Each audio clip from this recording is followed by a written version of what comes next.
Hello, Founder fans. Jason here. Everyone's pouring in. Thank you for coming to Founder of the Day. And we are about to talk about the last 7 Founders of the Day, as is tradition here on our Wednesday live videos. Thank you so much for coming. On your way in, if you want to hit like, I would greatly appreciate that. Let me know if the sound is good. Some of you had mentioned on Friday during our quiz session there that my sound was low, and I did not realize what you were talking about until later. But I do think I fixed it. So if someone wants to leave a comment and tell me if you can hear me fine, just fine, I would really appreciate that. I will turn it to myself just to make sure. So anyway, let's talk about the American founders, shall we? Now, we had a lot of fun this week when it came to the American founders, and we're going to get into it right about now. First, we're going to take a look at a Mr. John Smiley. And I think that's how it's pronounced. It looks like Smiley. I'm going with Smiley. Now, didn't really have a picture. Thank you, ADD. Really appreciate it. Appreciate you being here. Thank you so much for confirming that we sound good. Now, couldn't find a good picture of Mr. Smiley, unfortunately, so I'll just bring myself right back. That's just a picture of the Whiskey Rebellion that Mr. Smiley was kind of a part of, so to speak. Now, John Smiley immigrated from Ireland to Pennsylvania in his late teens, and he made quite a name for himself. Ends up going into politics, becoming pretty popular in politics, and even making it into the Pennsylvania Colonial Assembly for counties in eastern Pennsylvania. But he sees a little bit of possibility out west. Not that far out west, just western Pennsylvania. And he goes to out western Pennsylvania. And while he's there, he is able to get a substantially larger amount of property for less money, as the frontier would dictate.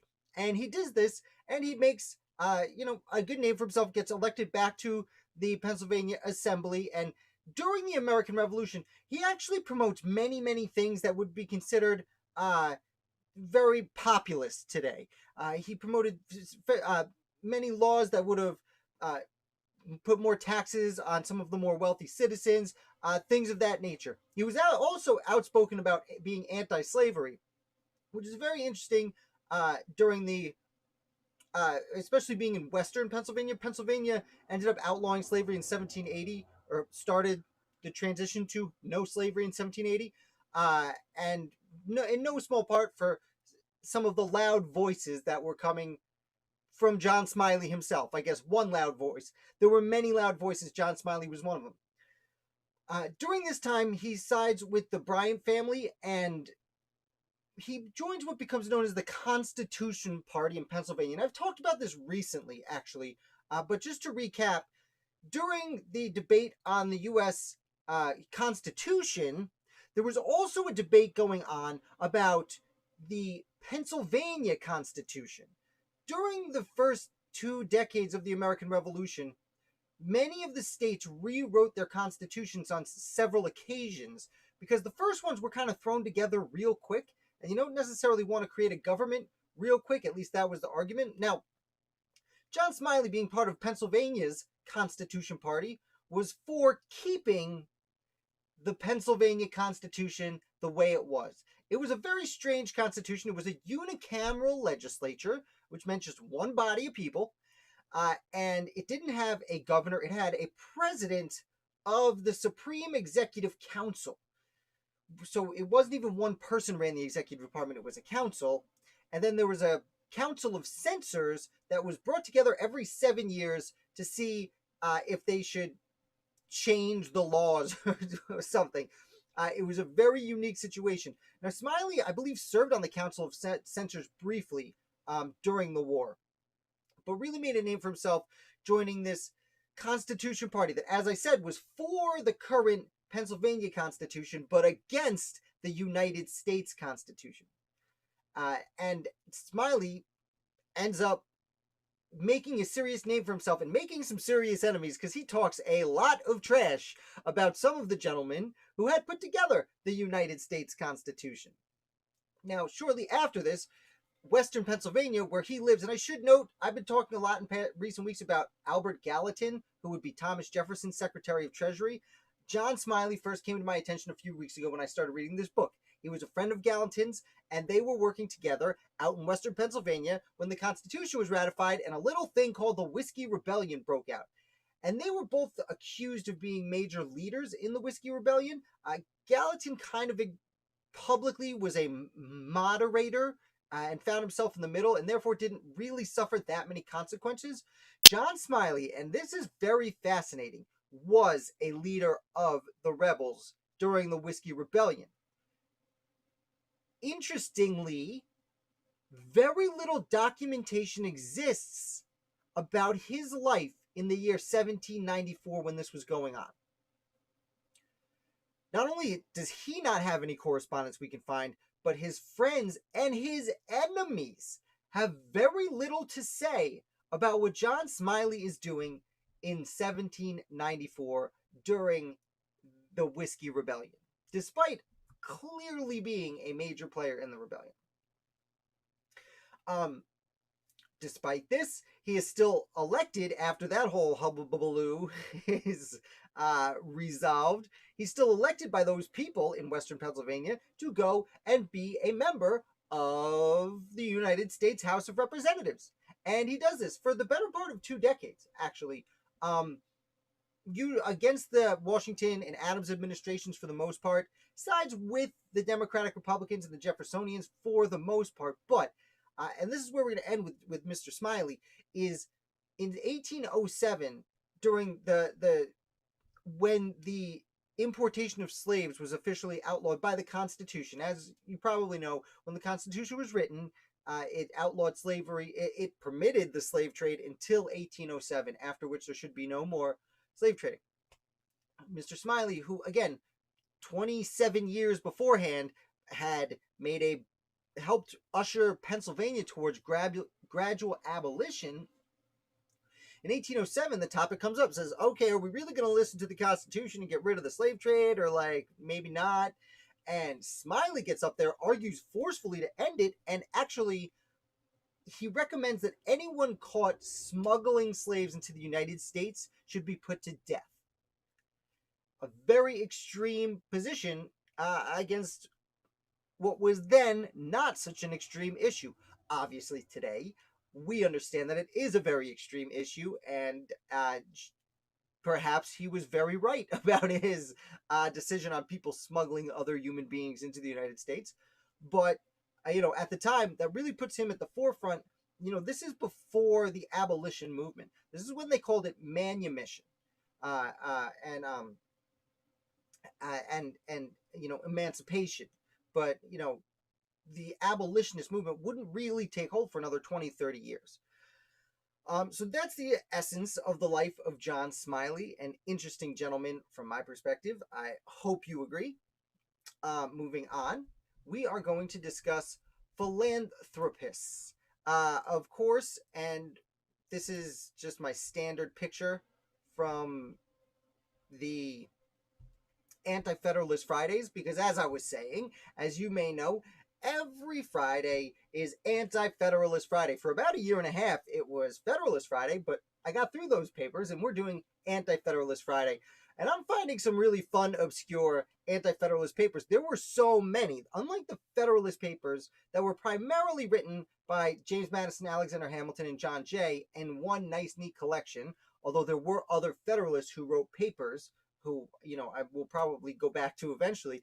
There were many anti-federalists writing all sorts of papers all over the place. So I've found a lot of fun ones recently, and this one is by an anonymous author named Philanthropist.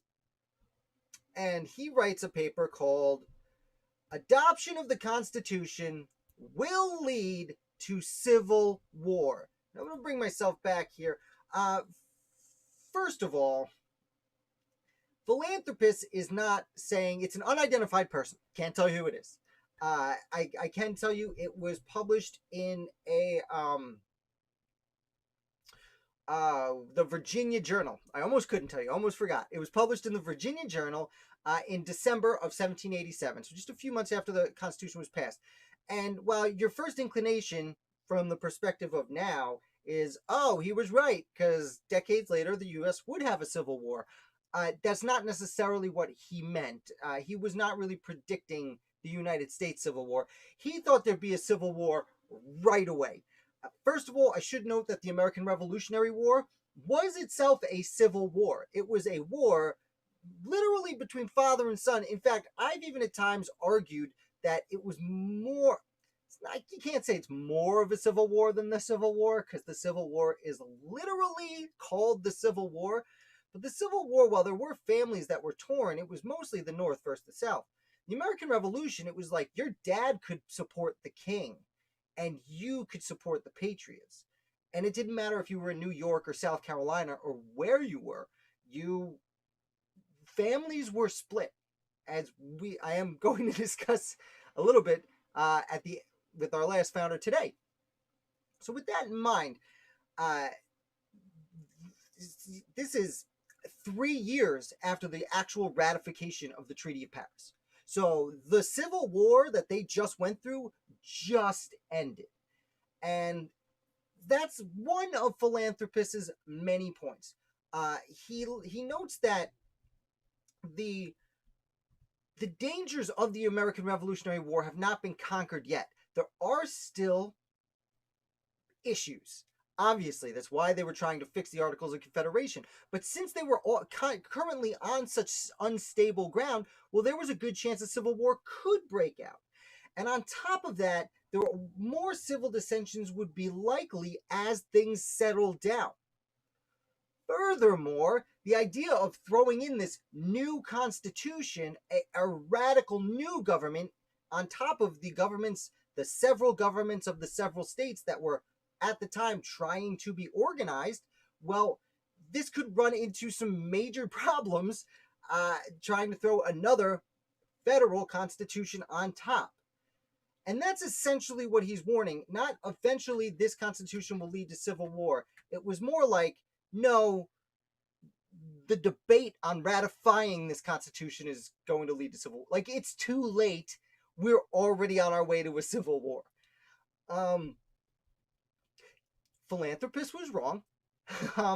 But he also warns, and there's a quote here from the article that I really would like to, I think says a lot about what he was going for.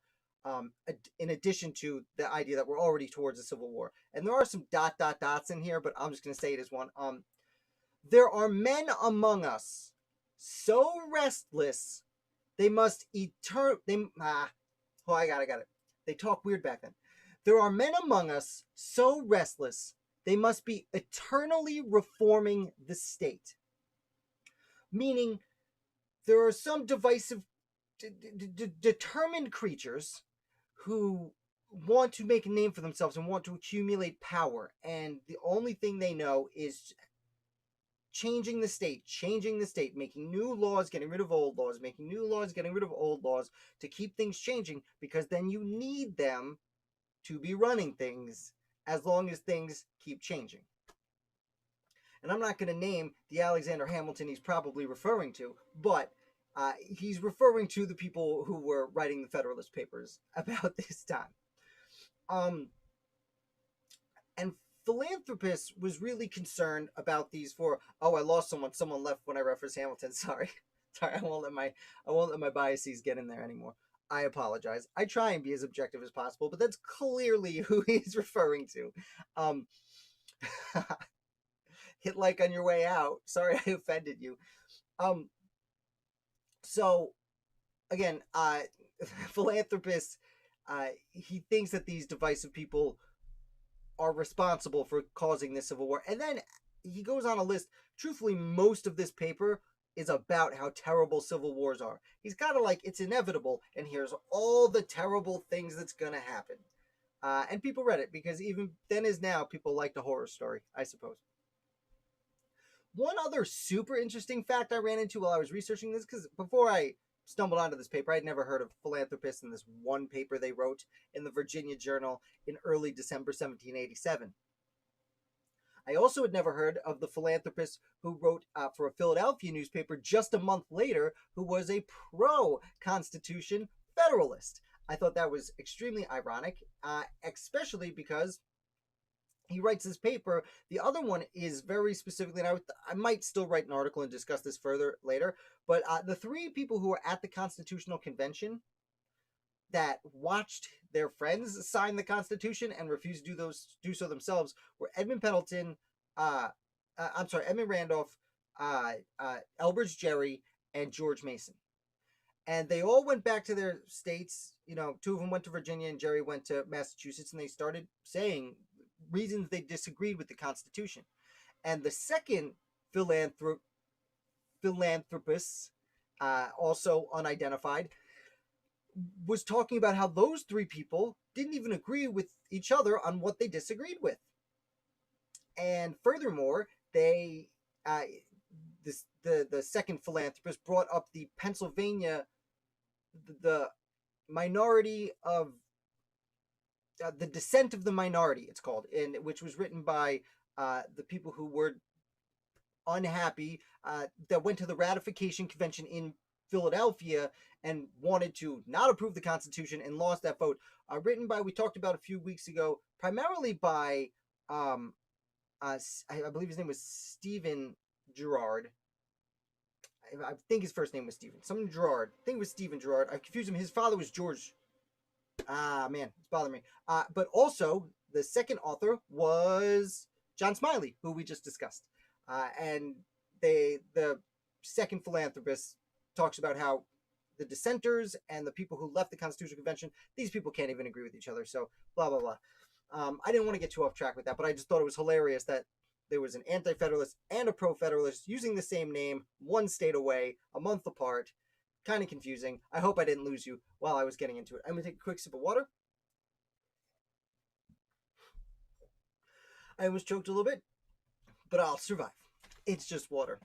And I am going to kind of plow through it. I noticed that you guys generally don't ask too many questions on these Wednesday videos where I'm running through the founders, so I'm just going to plow through it, but feel free to ask questions if you have one. And on Friday, if you want to come play trivia, there's a lot of questions. It's a lot of fun. So, and I am sending out a prize. Matthew, I don't know if you're watching right now or not. Congratulations on winning. I put your prize in the mail today. It should be there whenever. And I don't know what next week's is. I don't know what this week's prize is going to be. It's something small, but there'll be a prize. Anyway, let's go on to our next founder. And it is, I'll bring him up, Joel Barlow. Look at that face. What a guy. Now, I specifically wanted to discuss Joel Barlow because I do believe I said something wrong recently. And I don't recall where I said it. I think it was on the live video on Friday where we did the trivia. I was talking about the Treaty of Morocco and said how it was important to establish that the United States was not founded on any particular religion. And I can't remember where I say it, but as soon as I said it, I had something in my gut that felt that it was wrong. So I apologize for saying it because I went back and it was not the Treaty of Morocco. Treaty of Morocco was very important because they were the first nation that gave the United States friendly, most favored nation status. And Joel Barlow was important to the signing of the Treaty of Tripoli, which we'll get to. So Joel Barlow, he was a Renaissance man. He did all sorts of things. He was a writer, this and that. He was in Yale when the American Revolution broke out. He left college, fought in the Battle of Brooklyn, and went back to college to graduate. When he did graduate, he ended up becoming a chaplain in the Continental Army, served there for several years. After the Revolutionary War, went back to school and learned to be a lawyer. He did some lawyering. He started a group called the Harvard Wits, which he and his friends would end up, many of his friends that he was with would write like American classics. The Harvard Wits they may even still be around at Harvard University. I'm sorry, Hartford, Connecticut. Because he was living in Hartford, Connecticut, because he was from Connecticut. And the Hartford Wits wrote many literary classics. Barlow himself wrote a lengthy poem called The Vision of Columbus, which, if you can imagine, just after the American Revolutionary War and talking about Columbus, was very pro-America, to say the least. Now, he ends up changing careers and takes a job from William Dewar, working for the Scioto Land Company. Scioto Land Company was one of many companies that William Dewar invested in, buying property to resell and speculate in.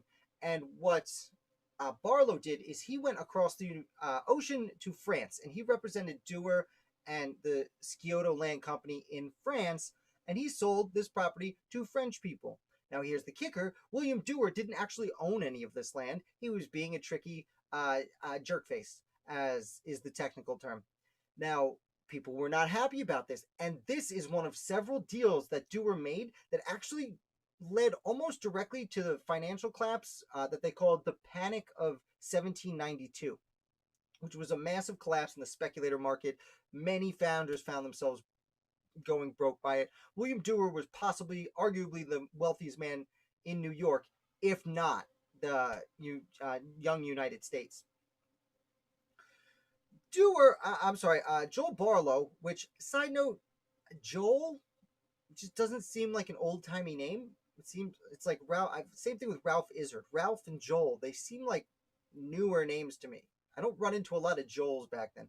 Oh no, Joel's a biblical name. Anyway, doesn't matter. So Joel's in France, and he somehow kind of emerges unscathed from this whole selling French people land he didn't have the right to sell. While I can't confirm this, no one probably ever could confirm this, it doesn't seem that Barlow knew that he was working with a company that was a scam, for lack of a better term. So he ends up basically being cool with everyone. Now, he is in France when the French Revolution breaks out. And at first, he's cool with it. In fact, he's one of the few Americans who's actually granted French citizenship almost immediately. Because the Americans who were there had just, thrown off a king. And that was something they really enjoyed over there in France at the time. Now, once the Reign of Terror starts, Joel Barlow's opinion changes pretty drastically pretty quickly, and he evacuates to London, though he does give some assistance to Thomas Paine before he leaves, because Thomas Paine went to prison during the French Revolution. Of course he did. And Barlow goes to London, and he's in London for a while. And then this is where his most important assignment comes along, because George Washington, is President of the United States, appoints him as a consul to Algiers. And a consul is like a minister, but we don't have a relationship, so you're just going there to try and negotiate a treaty. So he goes there and he talks to the Barbary states. So technically, the Ottoman Empire is still around. The Ottoman Empire only died after World War I. It was about 1,000 years. And so the Ottoman Empire is still there. Technically, the Barbary states, Algeria, Tunis, and Tripoli, they're technically part of the Ottoman Empire, but they're doing their own thing. They're run by themselves, and they're havens for pirates, for lack of a better term. And this is what bugged me about what I said the other day, is I associated Morocco with the Barbary states, and that's not technically true. They were essentially their own place, and they were not as much of a pirate haven. Not that there weren't pirates there. There were pirates everywhere. I mean, there were pirates coming to New York at this point. That's not the point here. But either way, so Joel Barlow goes to Tripoli. He meets with these states, and he comes out with the Treaty of Tripoli, which is the first treaty the United States signs with a nation that was not in Europe. And other than the Treaty of Morocco, man, I just feel so stupid talking about North Africa sometimes, because I haven't put enough research into the area, and they overlap, and it's like, I mean, honestly, it's racist of me to confuse separate parts of Africa, because Africa is gigantic. So I'm really trying to make an effort not to do that, and the more I try not to, the more I'm stepping on my own tongue. I apologize. The Treaty of Tripoli was the second treaty signed outside of nations of Europe. And this one's especially important because the Treaty of Tripoli ends up saying, and there's one line, it's not the longest treaty in the world, it's actually pretty short, but there's one very important line that I know not everyone listening is going to love to hear, and people do argue with me when I say it. But this is what it says in the treaty. Quote, "The government of the United States of America is not, in any sense, founded on the Christian religion." Don't get mad at me, I'm just reading what they wrote. And yes, one of the reasons this was put into the treaty was to pacify the Muslim nations that they were making friends with, because the Muslim nations didn't want to have to end, they didn't want things to end up that they start trading with North America, and all of a sudden they have to swear allegiance to this or swear allegiance to that. And this is what Joel Barlow was verifying in this treaty. But keep in mind, while it's easy to say, well, this is just they just put it in the treaty to make things go smoothly. Well, this treaty was sent back to the United States, where the United States Senate had to ratify it and send it back to Barlow in Tripoli to make sure it went through. And this treaty was read by everyone, and it was passed unanimously. And someone had asked me to speak a little bit about religion the other day, and I'm super uncomfortable talking about religion because people get really mad about it. Understandably so. But many of the American founders were deists. They believed in a God. They knew that there was a God that created everything. But from their perspective, and it's not all founders, but specifically Thomas Jefferson, Benjamin Franklin, and arguably George Washington, and then again possibly Madison and Hamilton, who I don't know as much about their particular religious beliefs. They knew there was a God that created everything, but they believed that God had stepped back to watch the show essentially and left it up to the people who were alive to use logic and reason to determine what was going on in the world and do with the world as they would. So that is why a phrase like the government of the United States is not in any sense founded on the Christian religion would have passed unanimously through the Senate. Again, this is a time where the differences, for example, between not just like Catholicism and Christianity, but like different branches of every form of Christianity consider themselves very different. And I know people still do, and I again don't mean to offend anyone the way I'm saying this. I know religion can be a very touchy subject. But the divisions were, I'd say, a lot greater then than they are now. But that's why the First Amendment has freedom of religion. Now, let me just note, I understand this is a Christian country. Like the morals, the way the Christian operate. I have said before that I was raised Jewish. I am not trying to say it's not a Christian country. Obviously, it is. We say like I say Merry Christmas every year. We live in a Christian country. We just have to live with that. But the actual government itself is secular, and that is how the founders wanted it. And this particular treaty states that very clearly. And I thought that was fun. So Joel Barlow would go on to become a minister. He would actually be appointed minister to France and spend several years. I'm sorry. He returned to the United States and then was appointed minister to France again. I believe by George Washington. He goes back to France, but the Napoleonic Wars have broken out. So Barlow actually has to travel quite extensively just to find the minister of France. And while he's doing this, suddenly he catches pneumonia and dies in the middle of nowhere. And that is the sad ending to a Renaissance man who lived during the American Revolution. And he was survived he had many writings that were published posthumously. So just a really interesting guy. I didn't talk too much about it, but he has dozens and dozens of publications about all sorts of things.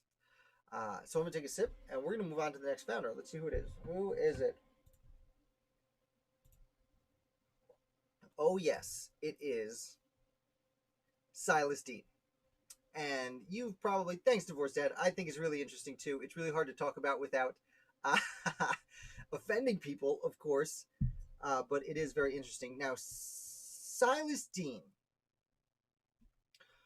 I am going to bring myself back, and first of all, just note that I read the name Silas Deane for years and years and years before I found out it was pronounced Silas. I thought it was pronounced Silas. I don't know why. But I'm probably going to say it wrong at least once during this discussion. And I want to note that one of the books I had read it in, is this book called Unlikely Allies by Joel Richard Paul. Now, as I've mentioned before, I went through this stupid phase a few years back where I just got rid of all my desk covers like a moron. So I don't have the cool cover here, but there is a link in the description below if you are interested in picking it up.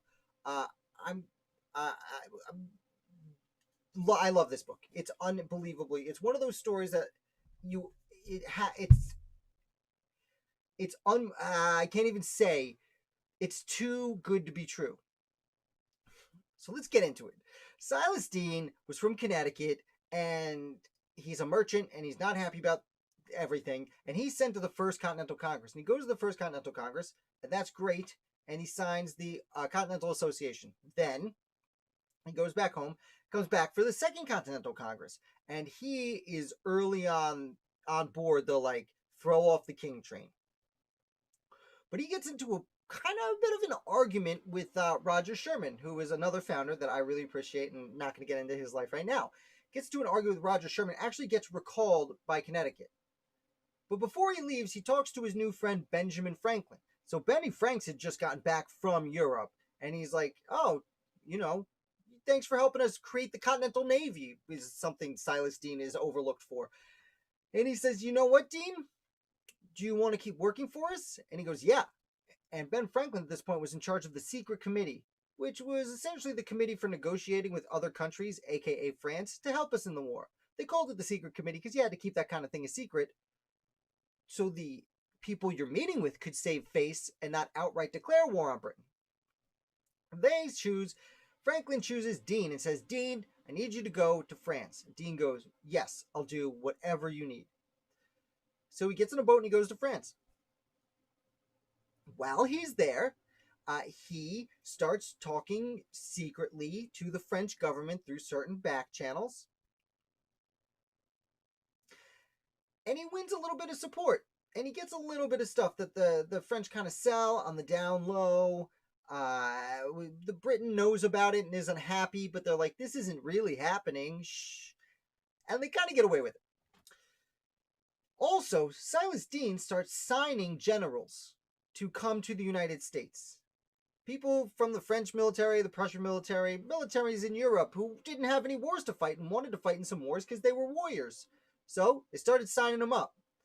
Now the Continental Congress got a little overwhelmed with the number of generals that Silas Deane was sending over to the United States, but I do want to note he lucked out with some of them because he's the one who sent the Marquis de Lafayette, who has a street name in every city in the United States, pretty much.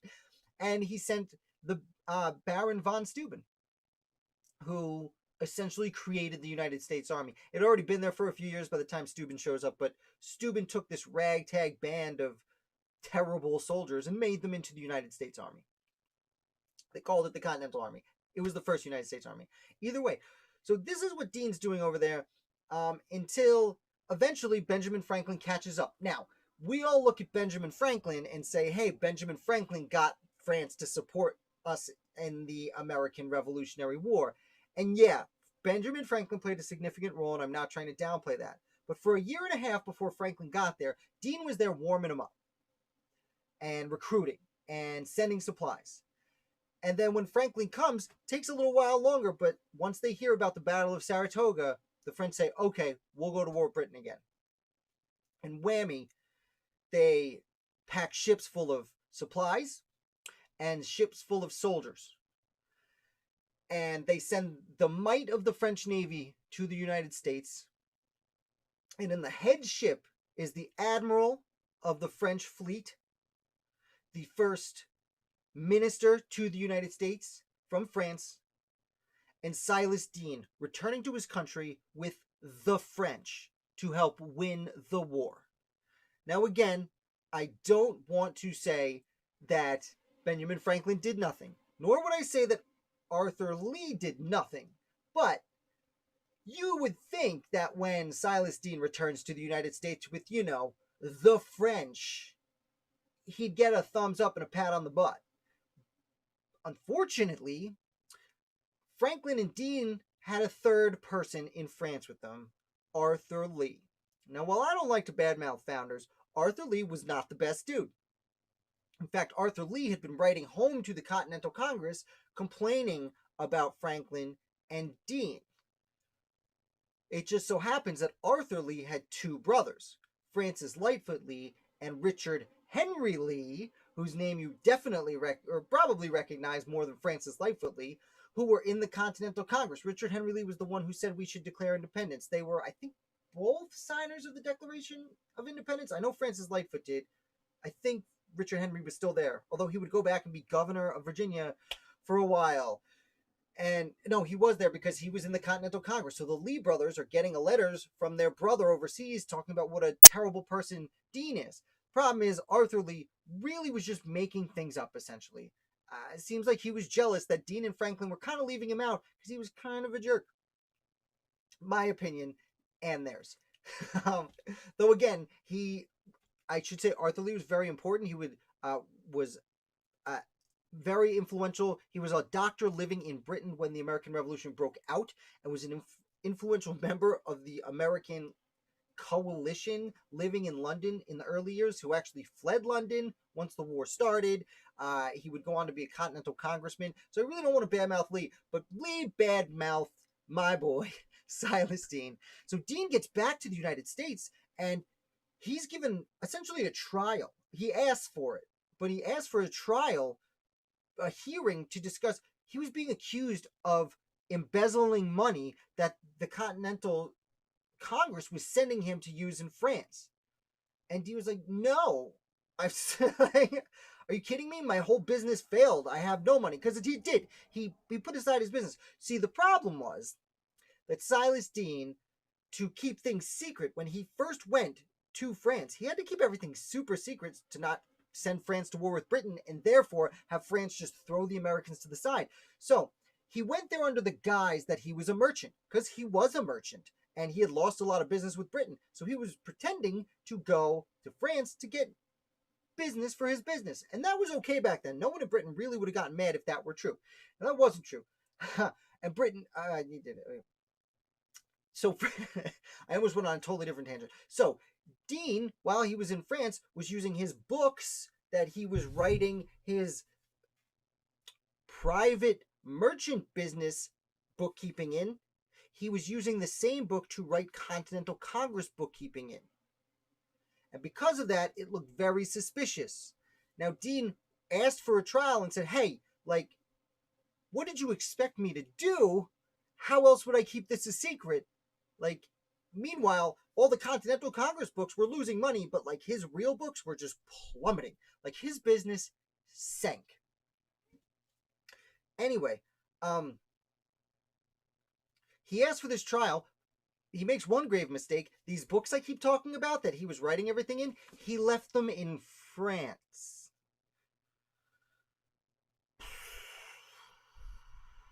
Which is just a 2-month boat ride away. Now, Deane obviously thought he would be going right back. This is clearly a mistake. I mean, he was on a ship with the might of the French Navy. It was the safest place to keep his books was with him. But unfortunately, that's not what happened. Now, he did have John Jay, of all people, defending him because he had Arthur Lee was writing letters back home talking about what a terrible job that Deane was doing. But Benjamin Franklin was writing letters back home saying, I'm the Benjamin Franklin. You all know and respect me more than this kind of random person, Deane. I know he's your brother, Lee brothers, but like I'm Benjamin Franklin. And here's Deane with the French Army and Navy to save the day. So Deane comes back, goes through that trouble. He's acquitted. Not that it wasn't a real trial; it was just kind of a hearing. And he's kind of gotten off scot-free because they were like, okay, even the Lee brothers are essentially like I just read a book about Richard Henry Lee that this whole book has like chapters and chapters on the thing. The book about Richard Henry Lee is like, oh, his brother got in an argument with Silas Deane and they talked about it and it went away. Like, what is it? The Unger book. Yeah, it's literally less than a paragraph that he like blows past it on this whole book, and it's like, no, Richard Henry Lee was raising a stink about Silas Deane when he got back. So sadly, Silas Deane, he ends up going back to Europe pretty quickly to get the books and put things back together. But once the French are in, Franklin's there, John Adams is there doing his thing, Deane ends up kind of getting cast aside, and his whole life savings fell apart. So he comes back to the United States. He leaves in 1775. Learns of independence, reads the Declaration of Independence in France. Um, Comes back in 1778, I believe it is, for a few months, has this hearing, and leaves never to return because he keeps trying to put his business back together and it won't go back together. And he ends up going to London. And then when he dies under very mysterious circumstances. And he may, and we'll never know for sure, but may very well have been poisoned, possibly by his assistant. And his assistant during his time in France was a gentleman, Bancroft, not Edward Bancroft, something Bancroft, who we now know was a British spy. So we're all going to have to deal with that. It's not the best. He didn't know at the time. Bancroft seemed like he was a patriot. He wasn't. Interesting side note, in the John Adams miniseries, Bancroft actually is introduced very briefly to John Adams. I think is Franklin's secretary, and they blow by it. But it's just one of those great details. You know, we talk here a lot about that, and I see some comments here I'm going to get to in a second. But we talk a lot about the Hamilton play, but the John Adams miniseries is unbearably good. It's and this is going to offend some fans of the musical. It is without a doubt, hands down, my favorite piece of cinema about the American Revolution. I mean, it's like 12 hours long in total. It's a mini series. And it's super accurate. They go real out of their way to be accurate. It's not 100%, but it's very good. It's not a lot of warfare. I know a lot of people like warfare. There's none of that. It's not the Patriot like that, you know, but it's really good. And I am going to shout out this book again. There's a link below. I left out the majority of this book because while this talks about while Dean was in France, he works with a playwright and a crossdresser. And I mean, just the crossdresser story alone, it goes through decades and decades, you know, before you find out if they are a man or a woman. And I'm not going to spoil it for you because the book's a page turner. It's called Unlikely Allies. I'll give you the side of it. It's got a really funny cartoon on the top. Go to the link below. It's one of my top, I'd say, 2 favorite American Revolution books. So that's the life of Silas Deane. Really went all out. We still got 3 guys left. Okay. I see some things coming in. If you guys want to hit like while I sip this water, that would be the best thing in the whole world. There's literally nothing you can do more to help out this channel than just hit like real quick. Fayetteville County, Kentucky is named after him. There's a Lafayette or Fayetteville in essentially every single state, at least in the East Coast. Is there a Lafayette, New York? I don't know, but I live 2 blocks from a town called Lafayette. I live about 20 minutes from a town called Fayetteville. And I live in a very small town that the Marquis de Lafayette actually traveled through on his famous tour. We're not going to get off into the Lafayette. That's a whole day's worth of talking in itself. I go to France for more funds, and well done, Kentucky. Arthur Lee, Horatio Gates of logistics and procurement. It's all about me. That's hilarious. Yeah, Horatio Gates would be a good comparison because he was essentially a very self-serving person who was more concerned about the good of himself than the good of the colonies. And I know that's a harsh thing to say, especially for, one of the highest ranking major generals in the Continental Army, as Horatio Gates was, but he was very much more concerned with himself. Same thing with Charles Lee. A lot of the high ranking generals in the Continental Army. But let's take a peek. We got 3 more people to go through. These shouldn't take too long. This next person is very interesting. This is Louis, Colonel Louis. His full name was Joseph Louis Cook. He is known as Colonel Louis, and he was the highest ranking Native American in the Continental Army. He was a lieutenant colonel. They called him colonel. Don't know why. I suppose it's because he primarily led Native Americans, which would have made it seem like he was the colonel, but he would only been a lieutenant colonel. But lieutenant colonel is an extremely high position in the Continental Army. After it's I hope I say this right. It's George Washington, then Major General, Brigadier General, Colonel, and Lieutenant Colonel. He had a lot of men under his command at times. I'm gonna bring myself back up.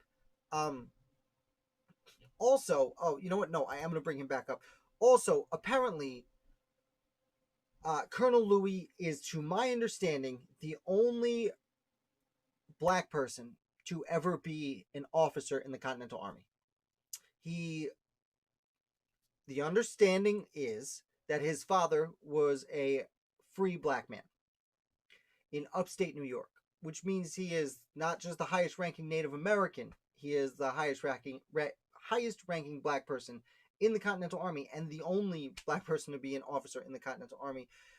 Though it's funny, everything I read about him focused on him being the highest ranking Native American because he was more of a Native American. Although his father was black, he was born to the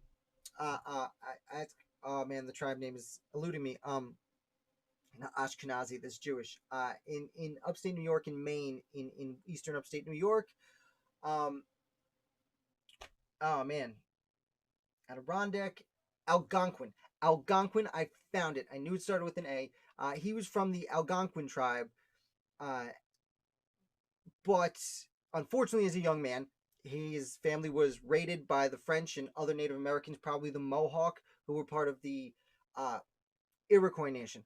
I do want to take a side note before we talk about Louis and talk real quickly about Native Americans in upstate New York and Canada. So so the Iroquois were known as the Five Nations for a very long time. It's the Oneida, Onondaga, Mohawk, Seneca, and Cayuga tribes, if I'm not mistaken, and I probably am because I can barely get them out, even though I live right in the middle of it and everything's named after these tribes, which is awesome. They were the five tribes for centuries, and they were at peace with each other. And then eventually a sixth tribe jumps in. They were known as the Five Nations, but then there's a sixth one. Tuscarora jumps in, and that's cool. Not too long before the American Revolution, but there was centuries of peace between these people until the American Revolution comes. But there were the Five Nations, which had at times 6 nations, and then there were the 7 nations of Canada that were up along the St. Lawrence River, which is technically northern New York, but technically Canada, but a little bit in northern New York. And I'm just saying this now because Colonel Louis associates with all of these different tribes and nations, and it makes it very complicated to talk about. So I'm going to try my best to not confuse you talking about them. So Louis was part of the Algonquin tribe, and as a young boy, his nation was raided by a combination of the French and the Mohawks, which were a part of the Iroquois. Now, he ends up being taken in by these people. The French take him in for a while. Then he gets brought in. They were considering bringing him in as a slave. But fortunately for him, he's brought into the Mohawk tribe, and he's raised by Mohawks, and he seems to get a fairly good education. In fact, not only can he speak English and French, but he speaks several different Native American tongues, which would come in very handy later in his life.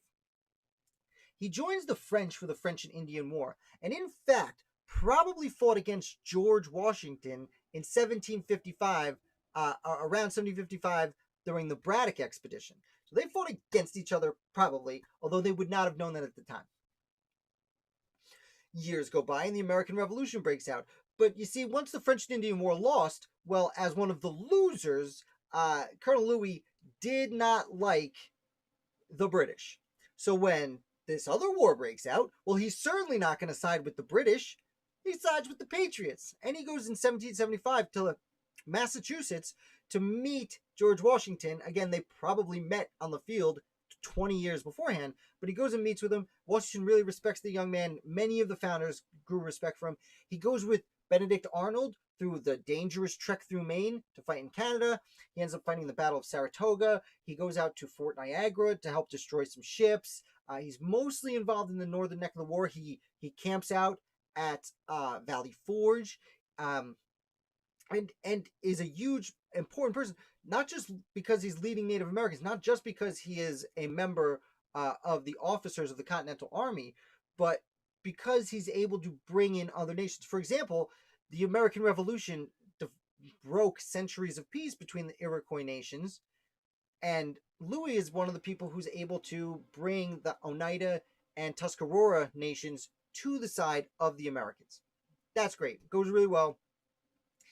He actually is a part of the Battle of Johnstown, which is in upstate New York. It was led by Marinus Willett and was technically a few days after the Battle of Yorktown. And I just think that this is the funniest battle of the war, because Marinus Willett and Colonel Louis with him are chasing the British around New York, and they finally catch them and they start this battle. And then word arrived that Cornwallis was captured at Yorktown, and they just kind of stop fighting. Like, as the word spreads, like a game of telephone through the armies, like they're like, oh, okay, I guess we'll go home.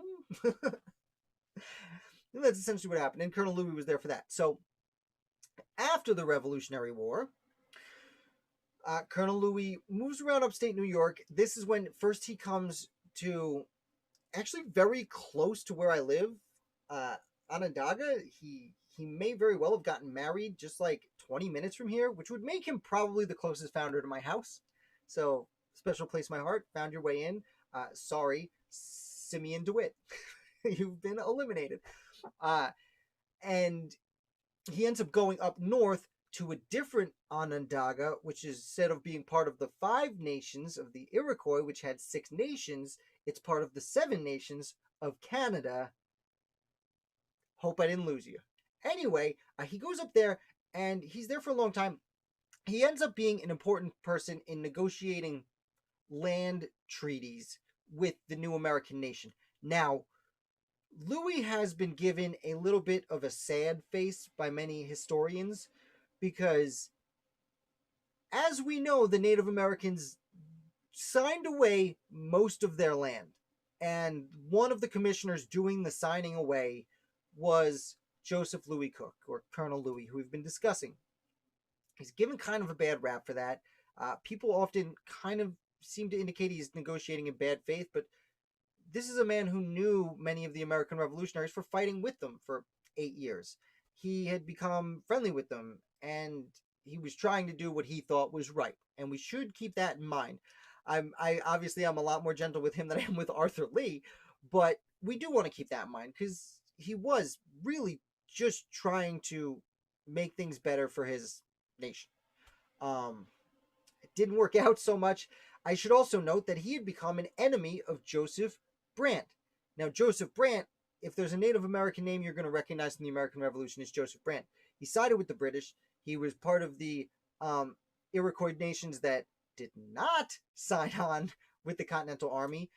And although Joseph Brant has been accused of doing more atrocious things than he actually is responsible for, he was associated with certain atrocities committed in and around upstate New York and the Wyoming,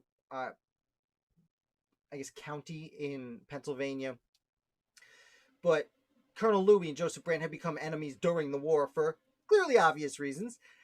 And Joseph Brant ends up really going after, like, politically within the tribes, not physically, going after Colonel Louis and taking him down a lot. And he's a big reason that Colonel Louis is looked at historically as having not done his best when it comes to the treaty negotiations. That being said, years would go by, and Colonel Louis, now living with the 7 nations of Canada on the St. Lawrence River, tries to keep those nations out of the War of 1812. He lives a long time, and he tries to keep them out of the War of 1812. This makes a lot of sense, because we forget a lot of the War of 1812, like a lot of the war, Revolutionary War, was fought in upstate New York.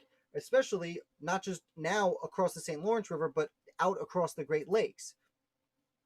He does successfully convince the nations to stay out of it, but he himself does join the fight, more as a observer, it seems, than an actual combatant, because, at this point, he's going on his 60s, almost 70s. Unfortunately, outside Fort Niagara, he is shot, and he dies a day or two later and is buried in Buffalo, New York. And that's where it ends, which, again, I didn't mean to make it sound like he died suddenly. It was during battle, but he lived a very long time, and as you've just heard me say, I had a pretty big influence on some of the most important Native American nations in the United States. I'll say it. I know those of you who live in the South. I'm not, not saying that other nations were Cherokees and Creeks were all very important as far as, but so were the Iroquois. They were a little bit more important than many, I'll say, in the Northeast, like the Algonquins, who, unfortunately, were much smaller in population and therefore in power and influence. Let's move on. I am going to take a drink of water, and I'm going to pull this dude up. No, I'm not. I'm going to pull up a picture of his grave. And this is the grave of Joseph Thompson. At least I think. It's the only image even closely related to him I could find on the internet. If you can keep a secret, I'm not entirely sure I can publish it on my website, although it looks like it was a personal cell phone, a personal picture. So I don't think they're going to try and sue me for the $0 I made off this article, but that's fine. I'm going to bring it up because we are going to talk about a real obscurity, and that is Joseph Thompson and the Battle of Young's House. So, stepping on wires. We got a lot of wires here. Gotta cross my legs. Gotta get a little comfortable. It's been an hour. Excuse me. Joseph Thompson was an American founder. What do you know? He is extraordinarily hard to track down. Mostly because there's several Joseph Thompsons from Massachusetts about this time. Furthermore, because there's just not a lot of information about him. But he was involved with a very interesting battle during the Revolution. What I do know about this Joseph Thompson, and the Battle of Young House is where I discovered him for the first time, so we'll talk about that. What I do know about this Joseph Thompson is he was from Massachusetts. He was about 42 years old when the Revolution broke out, and he joined the he joined up Lexington and Concord is where the Revolution started. Imagine I can remember where the first battle was. Yeah, after the Battle of Lexington and Concord, he does join up. It does sound like he participated in the Battle of Bunker Hill, after which he joins the Continental Army. He must have had some kind of standing either in his community or already had experience with the militia, because he's appointed as a major a captain pretty quickly, and then joins the Massachusetts 6th Regiment, which fights throughout the northeastern part of the war, and camps with Lincoln at Valley Forge. Thank you, I found it. Man, I'm losing it today. We only got 2 left. We'll make it. Camps with Washington and Valley Forge, where he's commissioned as a lieutenant colonel. Which, as I said before, lieutenant colonel should have been below colonel, but he finds himself stationed at Young's House with the Massachusetts 10th Regiment. For whatever reason, the colonel doesn't seem to be there. But Young's House is in New York, just a little bit north of the city. What was a no man's land? For most of the war, good portions of New Jersey and northern New York and even Connecticut surrounding New York City, New York City was occupied by the British. Everything else was kind of held by the Patriots. So this is a little bit of no man's land, and they're out there. They have some things stored at this house, and they're waiting at this post in February of 1780. And this is, and I want to make sure it's 1780 now that I said it. Yes, February of 1780, just 2 months after he was actually commissioned as a lieutenant colonel. And while they're there in the freezing cold, word comes that, hey, there's some cavalry coming to get you. Now, Thompson had about 250 men, and he heard there was about 100 cavalry, and he said, I'm not too worried about that. I think we can hold them off. There is a letter I read from William Heath, who was a major general, a really high-ranking major general in the Continental Army, who's often himself overlooked because Heath was stationed in the Highlands of New York for most of the war. While there was fun, battles, and excitement going on everywhere else, he was the one kind of overseeing no man's land where not a lot was accomplished by either side. Either way, Heath writes to Lieutenant Colonel Thompson and says, "Hey, Joey, you got to be ready. They might be moving more men than you think." And Joey says, "Okay," but then he doesn't. All he hears from his scouts, which he didn't have enough of, unfortunately, is that there's 100 men coming. Turns out the British show up with like 500 people, 100 on horseback, the other 400 split between Hessian soldiers and loyalist militia and British regulars. So a firefight breaks out at it's Joseph, a different Joseph, Joseph Young's house is where they were stationed, who I almost wrote the article about, but it was even harder to find information about Joseph Young. In fact, I took a while just finding out if his name was Young or Youngs. Anyway, enough about me. The firefight breaks out. Many of the Massachusetts line that's there, the 10th Massachusetts, flee into the woods and up the road. As for Young, he retreats with several men into the house, and they fight for a while until they're like, obviously, we're either going to die or surrender, and they end up surrendering. And the house is burned down, and the house may or may not have had wounded but still alive soldiers in it. Couldn't confirm that. Read it in one place, didn't read it in another. Like, I read it, I forget where I did read it, but it was not mentioned in the letters from William Heath to George Washington, which I feel like he would have mentioned that they like, what William Heath said is there were bodies in the house. But it sounds like they were already deceased from the way Heath said it. Anyway, this is pretty much the last you hear. Off they go as prisoners, and that's pretty much the last I could find about Joseph Thompson, with one interesting exception. He does survive the war, and I know this because in 1787, 7 years later,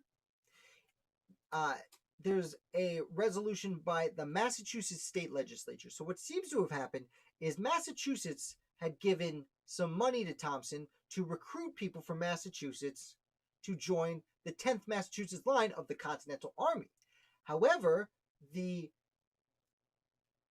money was not spent because, well, Thompson had gone from Valley Forge to New York State and never went to Massachusetts. And then the money was either taken by the British or burned in the house that the British burned down. Therefore, and it was 1,400 pounds, which I don't know exactly how much that is today, but it's a whole lot of money. I'd probably say the wrong number, but we'll just say it's a whole lot of money. Because this money was not accounted for, while he was in prison by the British, well, Joseph Thompson was forced to pay this money to the state of Massachusetts because they gave him this money to be spent a certain way, and the money was lost and unaccounted for. So he had to pay out of his pocket. Now, again, I don't know what he did, couldn't figure it out, but obviously he had enough money to afford this out of his pocket, though he was clearly not happy about it because 7 years later he petitioned the state of Massachusetts saying, I didn't just lose this money, like, people were killed and this money was stolen. And the Massachusetts state government did end up passing a resolution refunding Thompson the same amount of money with interest. And then the last thing I found out is he passed away in 1801 at 68 years old. Now, I know there's not enough information I found out about this gentleman, but as I've said before, if I go to town on someone, like I spent 2.5, 3 hours researching this guy, couldn't find a thing. I was reading about the article. I was reading about the battle of what's his name, Young's house, and that's how I found Joseph Thompson. And I was like, all right, let's research him. It took me forever, but I have to write that article because if I spend 3 hours researching something, I've learned literally everything there is to find, at least on the interweb, about that particular person. So let's carry on. I'm going to take one more sip. I see people throwing likes. If you want to throw me a like, I appreciate it. Yeah, TJ, we're still here. Got one more founder. You made it just in time. Last founder of today, which we're at a minute 4. Oh, yeah, that adds up. And last but not least, we are going to be discussing Richard Morris. And yeah, sometimes I'm still doing the fancy thing on the bottom. I got to try and do it more and more. Richard Morris, the sibling with nothing to sign. So, This story should be pretty quick. We'll get on with our nights. Richard Morris has a fairly familiar last name if you've been here any time at all. Now, he is unrelated to Robert Morris, but he is related to Gouverneur Morris, and he is related to Lewis Morris. Gouverneur Morris is the one-legged ladies' man who wrote We the People on the United States Constitution and actually drafted the final document of the United States Constitution and wrote the whole preamble himself. He is the penman of the Constitution. He had another brother, Lewis Morris, who signed the Declaration of Independence. The oldest brother was Stats Morris. He had joined the British Navy as a younger man, sailed around the world, and moved to England, and was elected to Parliament in 1774, just as his brother Lewis was going to the First Continental Congress. And Stats Morris would end up being a minister to Parliament from 1774 until 1784. The entire Revolutionary War, he had a younger brother signing the Declaration of Independence, a younger brother drafting the United States Constitution, and seemingly he just kind of hung out by himself in Parliament with not a lot of friends, I would imagine, because his siblings were not being nice to Mr. Parliament. Either way, there was a fourth brother. The oldest brother who wasn't in Parliament is a gentleman named Richard Morris. He didn't sign anything fun, and therefore is completely thrown aside by history. And that's fine, because today we changed that. Richard Morris actually was important. He was a long-serving Chief Justice of the New York State Supreme Court for 11 years, from 1779 till 1790. Probably would have been longer, except back then New York had a law saying that once you hit 60 years old, that was the maximum age you could serve on the Supreme Court. Now, why they had that? Seemingly obvious reasons. There was fears at the time that people over a certain age had the possibility of losing their facilities and would do a poor job.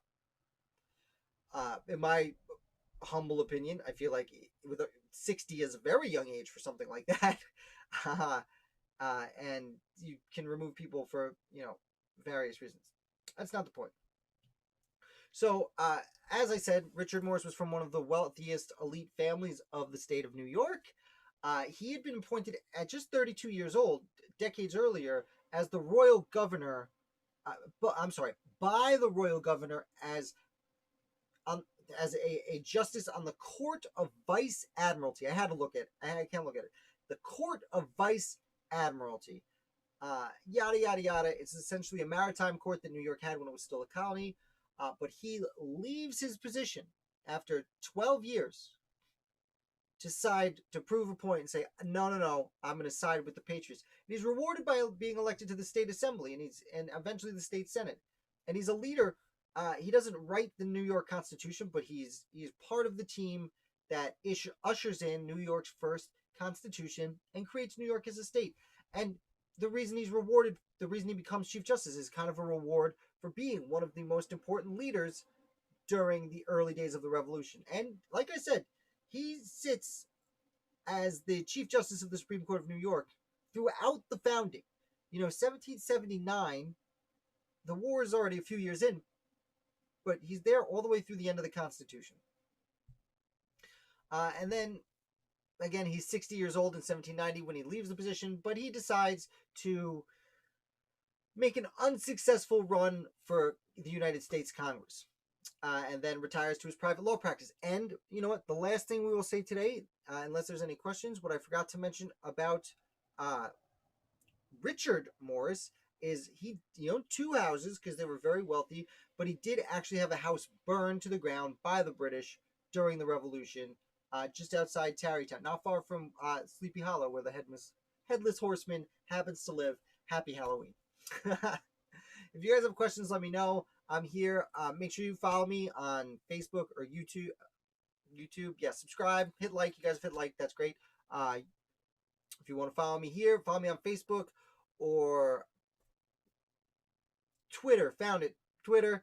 I do publish articles on my website 5 days a week, new articles, but for the easiest way to get them is either subscribe to my email list or Facebook or Twitter. If you were here for the last hour and a half and you enjoyed what you saw, feel free to check out my Patreon page where I can be supported. You can help contribute to the American Revolution. Oh, I see some comments coming in. That is interesting. Louis and Thompson before. Prove that history of the lesser known is often more interesting than the biggest. Thanks, Troy. I mean, there's fun stories on either side. Like for example, we just talked about Richard Morris, who's kind of unknown, but his brother Gouverneur is fairly well known and a lot of fun. I mean, a lot of fun. But yeah, I enjoy it, and that's why I'm here. Is because I love learning about this, and I want to share with you guys. If you guys have any questions, put them in there. I'm gonna basically wrap it up for tonight. About to hit 9:30. It's sleepy bedtime for most people. I'm not sure if I'm one of those tonight. I had a cup of coffee late because I was tired and I needed to get pumped up to have this conversation. Although here we are an hour in, and I'm like crossed my legs and I'm leaning back getting all comfy and cozy. I need to be in it. Thank you so much, guys. I'm going to call it for the night. You are the best. I can't tell you how much I appreciate you hanging out and just hanging out and listening to me speak. I will be back. Don't forget, regular video tomorrow, and I'm hoping to bring back the interview soon, now that I think I figured out the sound problem. And Friday, we are going to play 12 more questions for trivia. And while 12 questions doesn't sound like a lot, it took up a good amount of time, and it was a lot of fun. And I hope you all join us. And I sent out Matthew won a magnet. I don't know if I'm gonna have another one. One of the, not this one, but one of the Liberty and Co magnets. I should probably let Tyson know I'm giving away his stuff as prizes. Thanks, guys. TJ's right. Time for a round bottom. Round bottom, guys. We will see you next Thursday. We'll see you on Friday. Round bottom.